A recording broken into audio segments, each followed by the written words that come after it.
bọn nhâm sọp miên song xa chớn bông can nhâm ọt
chụp cái chán thế này,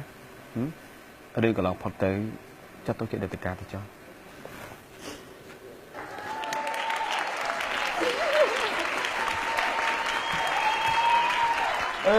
ពិតជាបរិមែនតែហើយក៏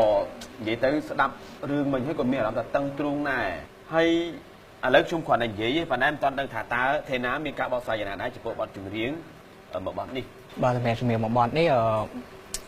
វារៀងប្លែកព្រោះថាខ្ញុំ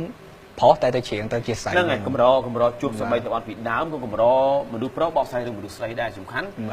បទចម្រៀងពីច្រើនគឺបកស្រាយទៅរឿងខ្លួនឯងឬក៏រឿងគេក្បត់ចិត្តគេខូចចិត្តអីចឹងតែបទនេះទៅជាបកស្រាយពីជីវិតមនុស្សស្រីម្នាក់ដែលគាត់ធ្លាប់មានសង្សារអតីតច្រើនធ្លាប់ពីមុនមកធ្លាប់បញ្ហាឬក៏ធ្លាប់មានបញ្ហាខុសឆ្គងលក្ខណៈអីតិចតួចមួយនឹងសង្សាររបស់គាត់បាទជាបទនេះបានលើកឡើងពីចំណុចទាំងអស់នេះហើយមកប្រាប់មនុស្សប្រុសម្នាក់ដែលគាត់ស្រឡាញ់ទៅវិញ បាទ